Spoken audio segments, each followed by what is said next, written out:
Hello everyone, Kolonji with TaxAssurances. Just want to do a helpful video around giving non-cash items to charitable organizations. One of the things that I frequently come across with my clients are situations having to do with, like I said, giving non-cash items.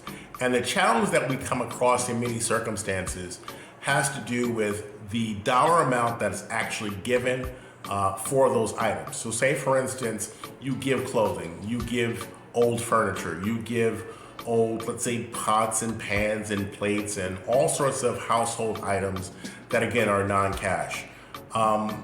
It's great. You're having another purpose given. You're giving, to people that are less fortunate, and that's a wonderful thing. As it relates to doing it from a tax standpoint, what you really want to do is you really want to get a letter of some sort that actually highlights who the organization is.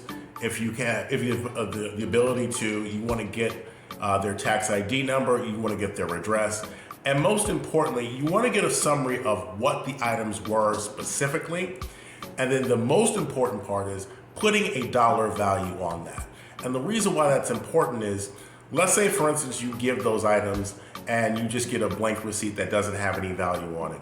And then let's say for instance 2, 3, maybe 4 years after you've prepared the return related to those donations, the IRS does an audit and they say, hey, we'd like to see copies of those receipts.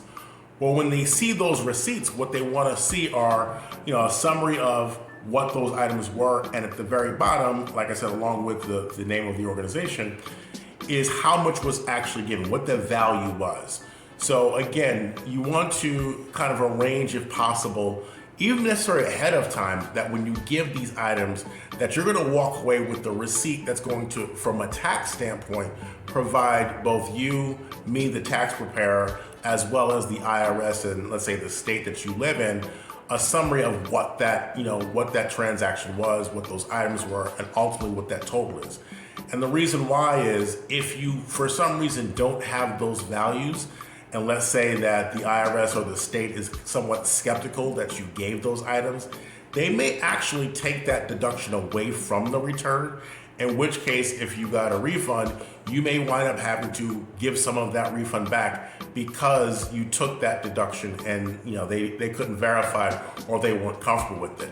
So again, as you're thinking about donating non-cash items, really kind of work with the organization. If you have an executive director, if you have someone who's like, the head of operations or something like that, let them know, like, look, we definitely want to give these items, but as part of that process, you really want to get a letter or of some sort from them that indicates, the dollar value of the items that you're going to get. It may take longer, but again, from a purely tax standpoint, it's definitely beneficial, so that again, if anyone has any questions or anything like that in the future, you have the ability to answer.